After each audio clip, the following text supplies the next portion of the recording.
यहाँ पे डाल रहा हूं, और इसमें से कुछ मोल्स दैट Na मोल्स यहाँ पे पुट करो। अब यहाँ पे ओनली A है तो इसका vapour pressure is P naught A, it's pure vapour pressure of A।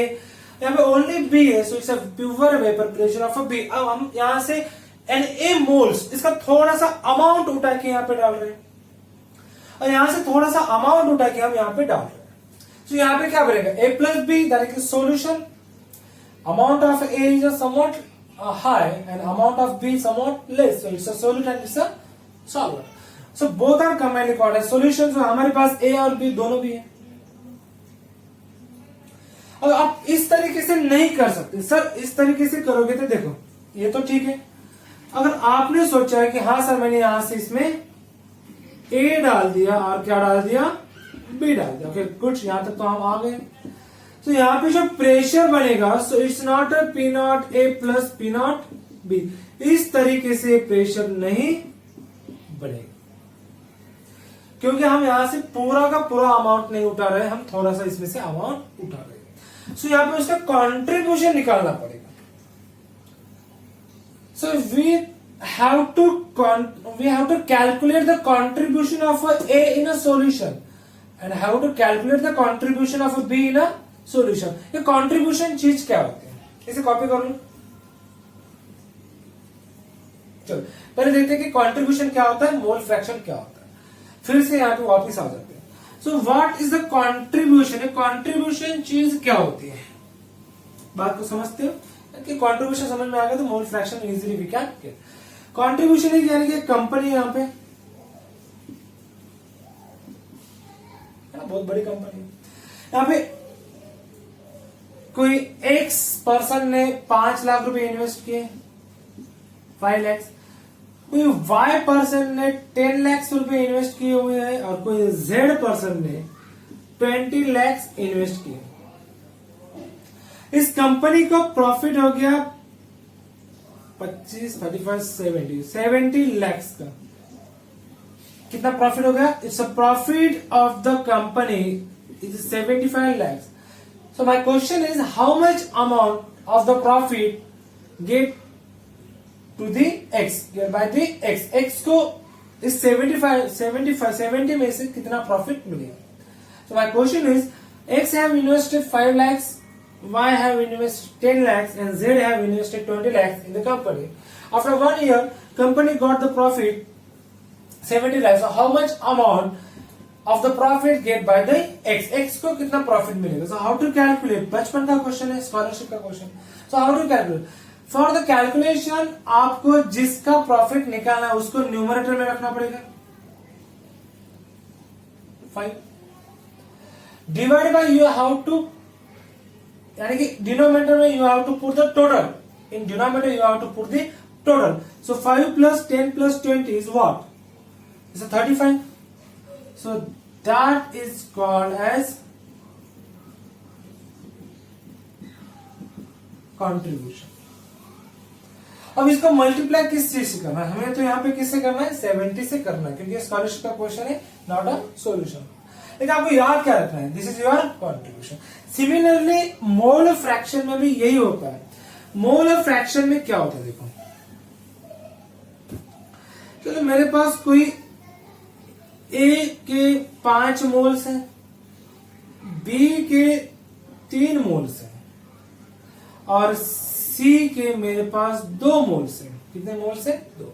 So what is the contribution of A in this. So how to calculate? Here we are considering the moles. So contribution of the moles we have to calculate. So what is the contribution of A in this? So contribution of A in this, that is the mole contribution, that is called as mole fraction. So this is your mole fraction. This is your mole fraction. Otherwise we can say mole contribution. Mole contribution. So how to calculate, किसका निकालना है मुझे, A का। So A के moles as A numerator divide by total, 5 plus 2 is 7, 7 plus 3 is 10। So this is the contribution of A. So this is the mole fraction of A. Similarly mole fraction of B कितना आ जाएगा, B का निकलना, B की कितने 2 divide by total कितना है 10। Similarly mole fraction of C कितना आ जाएगा 3 डिवाइड बाय 10। और मजे की बात है mole fraction of A, mole fraction of B, mole fraction of C कितना आ जाएगा 1। कितना आ जाएगा 1। So this is called as the contribution otherwise the mole fraction. सो ये वाली चीज। सो वापस आते हैं राउट्स लॉ पे। राउट्स ने क्या बोला, राउट्स ने बोला कि मेरे पास यहाँ पे ए है, ओनली ए, ओनली ए। तो यहाँ पे जो वेपर प्रेशर होगा that is A P naught A, that is called as pure vapour pressure of A. तो यहाँ पे मेरे पास ओनली बी है। तो यहाँ पे जो प्रेशर होगा that is a pure vapor pressure of a B. This is only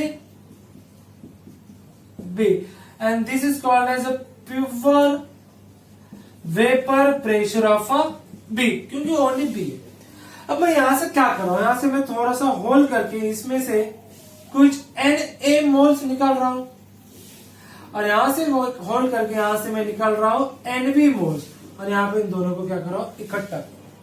so here we get A plus B, and in this solution moles of A, moles of A कितने हैं मेरे पास Na, and moles of B कितने हैं मेरे पास Nb।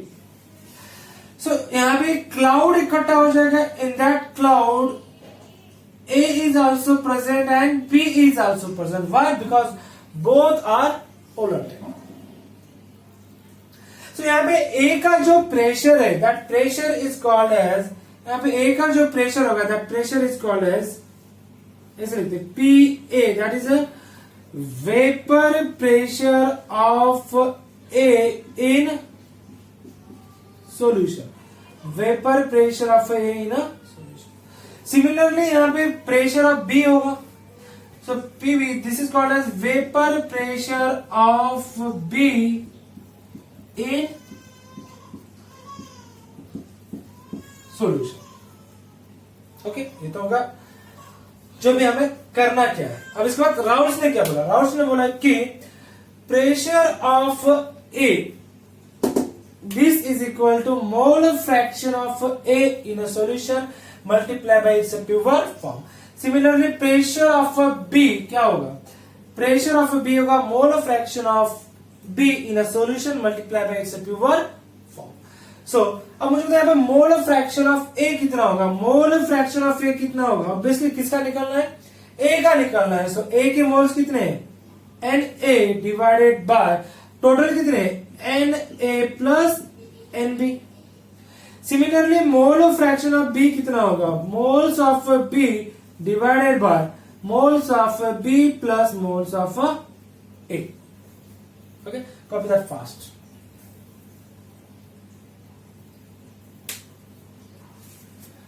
चलो अब थोड़ा सा आगे प्रोसीड करते हैं। तो और एक चीज तो हमें ऑलरेडी पता है कि टोटल प्रेशर यहाँ पे कितना होगा, total pressure is equal to P A plus P B, P A plus PB.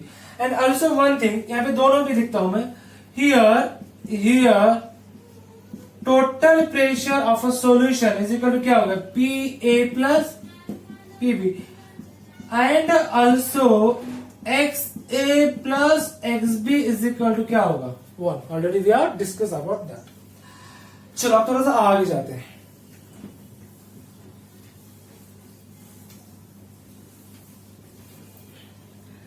So total pressure of a solution, so total pressure of a solution is equal हो जाएगा पी ए प्लस पीबी। इसे क्या कहते हैं, इसे कहते हैं total pressure vapour. Already यहाँ पे प्रेशर आने की मीनिंग क्या होगा, वेपर प्रेशर होगा। So total vapour pressure of solution, total vapour pressure of a solution. Okay, so total vapour pressure is equal to क्या होगा, P A plus P B, यानी कि vapour pressure of a solvent plus vapour pressure of a solution. ये हमें पता है, but we know, but according to rules,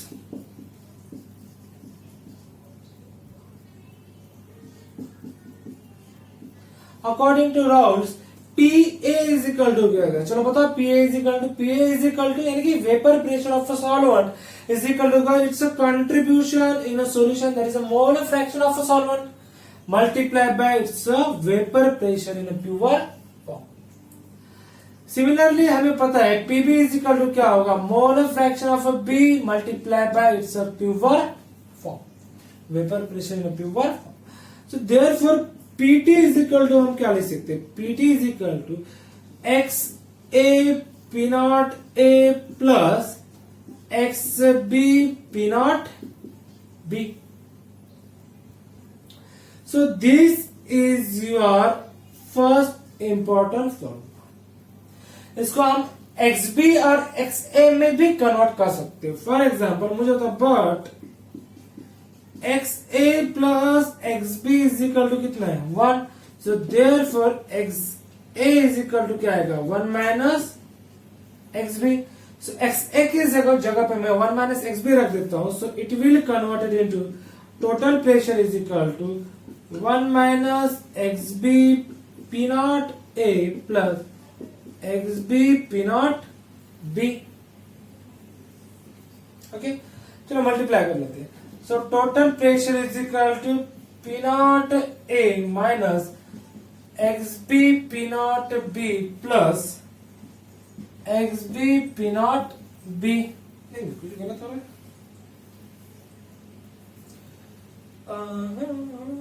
अच्छा यहाँ पे P naught A चाहिए, P naught तो कैंसिल हो जाएगा ना। ओके ठीक। सो PT is equal to, इसमें से P naught B को हम XB को कॉमन ले लेते हैं। सो P naught A is equal two plus P naught B minus P naught A multiplied by XB। Same things also you get the XA। हमें क्या पुट करना पड़ेगा, XB की जगह पे 1 minus XA। Okay, so copy fast, this is the most important formula but applicable when both are the volatile. कभी कभी solute non volatile होता है, जैसे कि वाटर में हमने नमक डाल दिया, NaCl के वेपर्स नहीं निकले, शुगर डाल दिया, NaCl के निकलेंगे नहीं निकलेंगे बाद में देखेंगे। कॉमनली शुगर डाल दिया, ग्लूकोज डाल दिया तो उसके वेपर्स नहीं निकलते, उस समय क्या चेंजेस होंगे। Is this formula is applicable there? No. Why? Because this formula is applicable for the both are the volatile. Okay, चलो कॉपी करो फास्ट।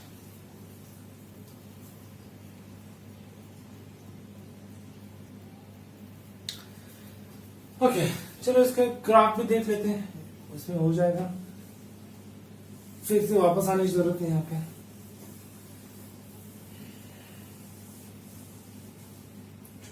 चलो आपने तो कॉपी कर लिया। सो ग्राफ देखिए किस तरीके से बन सकता है, बहुत ही आसान सा ग्राफ है।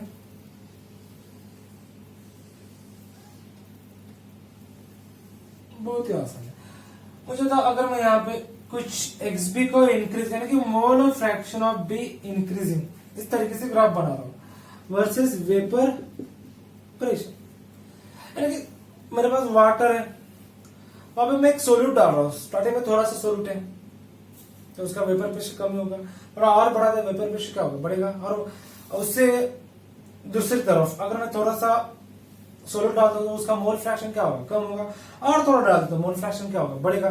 तो इस इधर हमारा सोल्यूट का मोल फ्रैक्शन बढ़ रहा है, यानी कि amount of solute in a solvent increases, जैसे हम भी बहुत से डालते जा रहे हैं। ओके, तो यहाँ पे मुझे मतलब mole of fraction of B कितना होगा, 0। यहाँ पे mole of fraction of B maximum कितना हो सकता है, 1। यहाँ पे mole of fraction of A कितना होगा, बी 0 तो कितना होगा, 1, क्योंकि why because X A plus X B कितना होता है, 1। और यहाँ पे mole of fraction of A कितना होगा, 0। अब मुझे कॉमन सेंस बताओ, यहाँ पे XB का मोल फ्रैक्शन 0 यानी कि contribution of a B in a solution is 0। इसका मीनिंग है वहां पे B है नहीं, ओनली A। अगर वहां पे ओनली A होगा तो vapour pressure of a solution किसके इक्वल होगा, vapour pressure of a solid के इक्वल। तो यहाँ पे क्या आ जाएगा, यहाँ पे पिक पॉइंट आ जाएगा और यहाँ पे आ जाएगा vapour pressure of a A, only A, तो उसे लिखते हैं pure vapour pressure of a A. और यहाँ पे क्या आ जाएगा, यहाँ पे कुछ इसी तरफ लिख दो, कोई दिक्कत नहीं। यहाँ पे मोल फ्रैक्शन ऑफ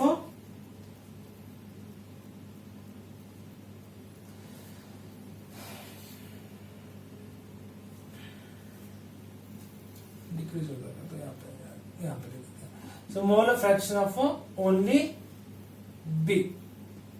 अभी ऊपर या नीचे, इससे depend on the how volatile are the A और बी। मैंने कंसीडर किया कि B is less volatile than the A, that's why. Okay, so जैसे जैसे बी बढ़ते जाएगा ए की वैल्यू क्या होती जाएगी कम, और बी की क्या होती जाएगी बढ़ते जाएगी। सो हम इस तरीके से लिख सकते हैं। फाइनली यहाँ पे एक वेपर प्रेशर ऑफ ए क्या हो जाएगा 0, यहाँ पे वेपर प्रेशर ऑफ बी कितना है 0, so it get increases like that.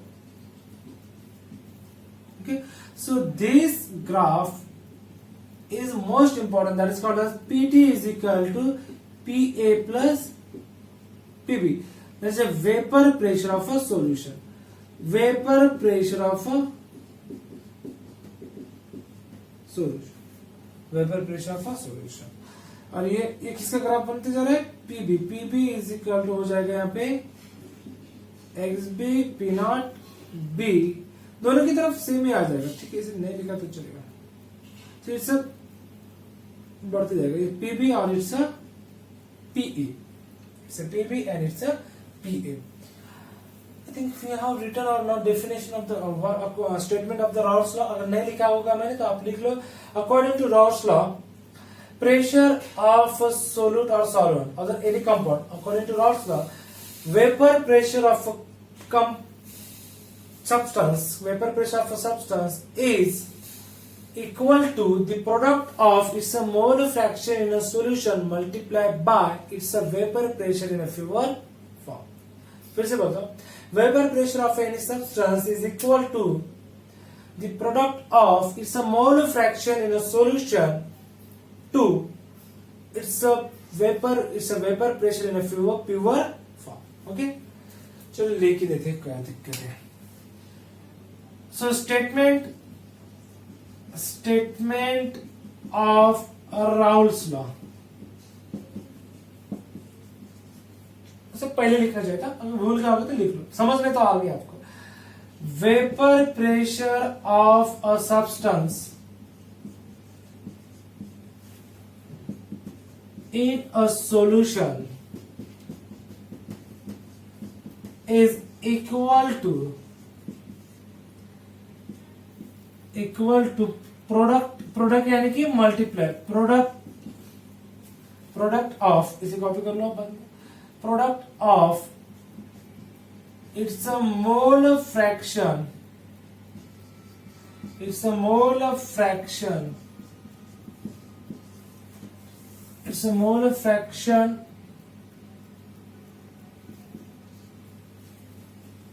To its vapor pressure in pure form. It's a vapor pressure in pure form. जैसे ऑलरेडी हमें पता है, हमें एग्जांपल लिखना है, तो एग्जांपल इस तरीके से लिख दो। Consider a solution of solvent A and solute B if moles of A and B in a solution are Na and Nb respectively, then PA is equal to XA P naught A and PP is equal to XB P naught B. Here P naught A is a vapor pressure of A in a pure form. P naught B is a vapor pressure of B in a pure form. Statement हमें पहले लिखना चाहिए, आप लिख सकते हो. Okay, so next. So first is both are volatiles, then this process you have to do, that formula you have to remember. अगर इसमें से सोल्यूट अगर नॉन वोलाटाइल होगा, सोल्यूट अगर नॉन वोलाटाइल होगा, so what will happen? So second case, solute is a non volatile and solvent is volatile.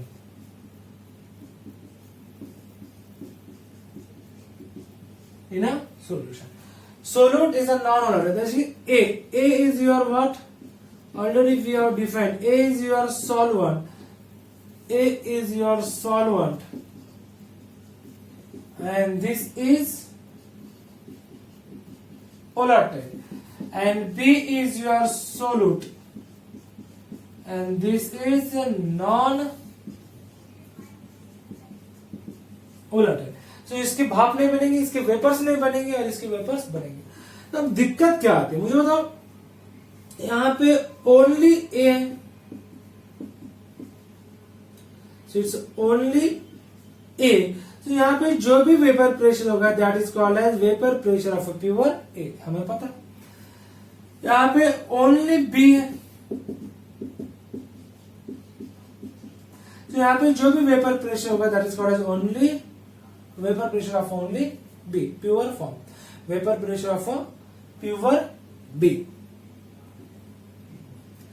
दिक्कत क्या है? दिक्कत है कि B is a non volatile, so इसके वेपर्स नहीं बनेंगे, सो इसकी वैल्यू क्या हो जाएगी? 0. ये बात बहुत इंपॉर्टेंट है.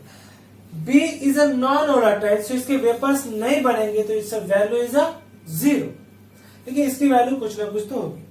अब हम क्या कर रहे हैं, वही चीज फिर से दोहरा रहे हैं. यहां से मैंने Na इतने इसके मोल्स इकट्ठा कर ले और यहां से Nb इकट्ठा कर ले. So here we combine that A plus B. सो यहां पे जो क्लाउड होगा, यहां पे जो क्लाउड होगा, इसमें ओनली A प्रेजेंट होंगे.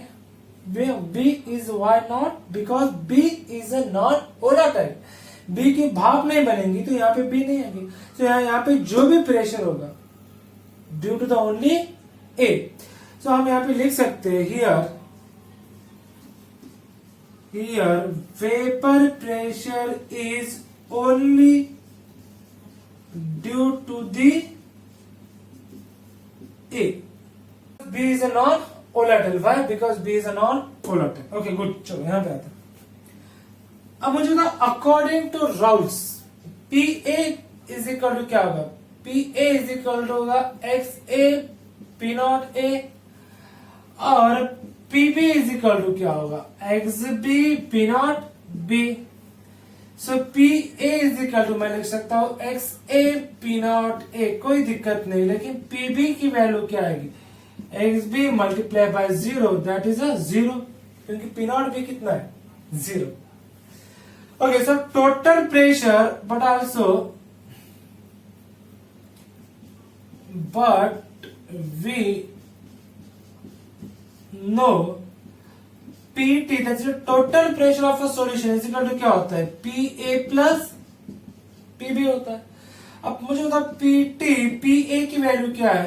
XA P नॉट A और PB की वैल्यू कितनी है? 0. So finally we get PT is equal to XA P naught B. XA P naught B. चलिए इसे कॉपी करो. अब वीडियो को रिवाइंड करके भी कॉपी कर सकते हैं. ओके, चलो इसको आगे बढ़ाते हैं. अब मुझे तो हमें तो पता चल गया कि total pressure is only due to the A. So हमारा जो यहाँ पे A प्लस B था, यहां पे जो PA की वैल्यू है दैट PA,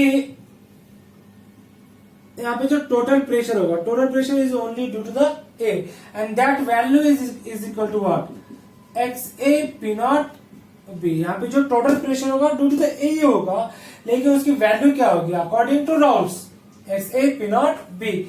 यहाँ पे PB की वैल्यू 0 होगी क्योंकि P naught B यानी कि pure vapour pressure of B कितना है? 0. Why? Because it's a non-volatile. That's why.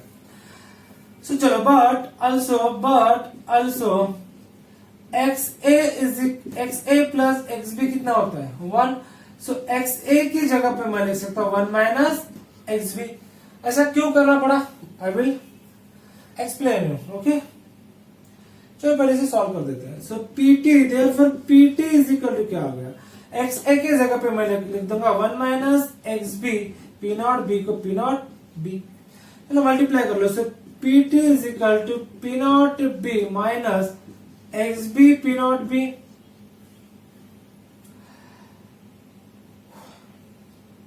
So मुझे XB is equal to निकालना है. चलो इसे ऐसे रख भी सकते, कोई दिक्कत नहीं.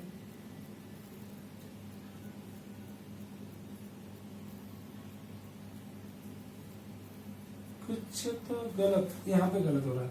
तो यहाँ पे क्या है? P naught A. यहाँ पे क्या होगा? P naught A.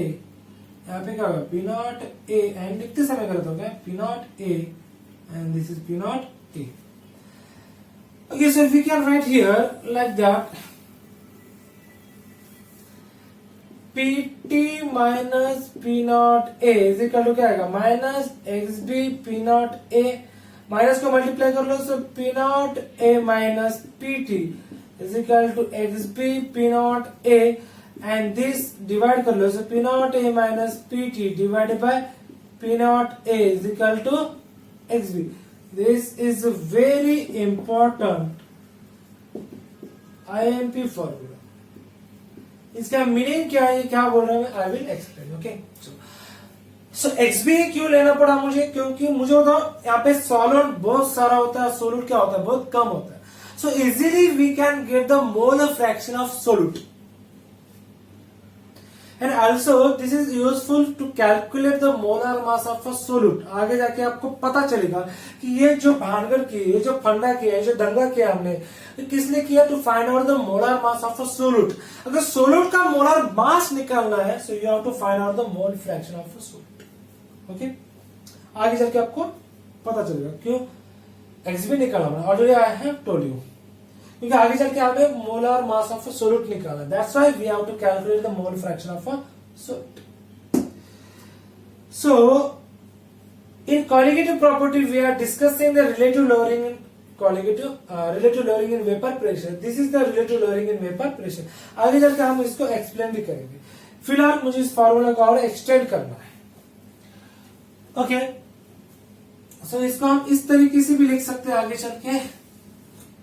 So P naught A minus PT divide by P naught A is equal, मुझे XB यानी कि contribution of a B in a solution, that is called as mole fraction of a B. Mole fraction of B क्या होगा? Moles of a B divide by moles of a B plus moles of a A. So you have to use this formula in NEET and JEE, but they will make it easy. इस question को easy बनाया जाता है, but अगर इसे but की जगह लिखते if NA is much greater than NB. मुझे बताओ, कॉमन सेंस है, सॉल्वेंट बहुत सारा सॉल्वेंट है और इसमें इतना सा हम सोल्यूट डाल रहे हैं, इतना सा लेके सोल्यूट डाल रहे हैं. सो quantity amount of a solute is so less as compared to the amount of a solvent. So इसके मोल्स क्या होंगे? Amount of a solvent is much greater than amount of a solute. अगर much greater than, so therefore NB plus NA is nearly equal to NA. So we can write P naught A minus PT divided by P naught A is equal to NB divided by NA. और moles क्या होते हैं? बच्चे को पता है. Moles होते हैं, moles is weight by molar mass. Weight of B divide by molar mass of B, weight of A divide by molar mass of A. तो इसको थोड़ा सा सिंप्लीफाई के बाद we will get the final formula for the theory purpose. NEET के लिए तो ये काफी है, अगर उन्होंने इसको छोड़ा दे दी तो easily can solve it.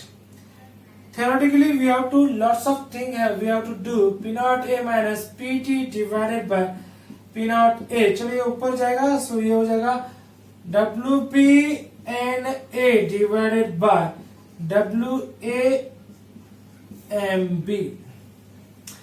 So last thing for the today, इसका सिग्निफिकेंस बता दो। Significance P naught A is what? P naught A is a what? P naught A is vapor pressure of pure A is what? A is a solvent. Vapor pressure of a pure solvent in a solution. PT is what? PT is the total vapor pressure of solution. WB is what? This is the weight of solute। कितना solute लिया? weight of solute। WA is what? Similarly, weight of solvent। M कुछ तो यहाँ पे आएगा molar mass of A, तो यहाँ पे आएगा molar mass of A. So molar mass of A is, और इज क्या होगा? ये होगा मोलार मास ऑफ ए, और MB that is a molar mass of. Thank you so much. Next lecture में इसको हम आगे भी देखेंगे।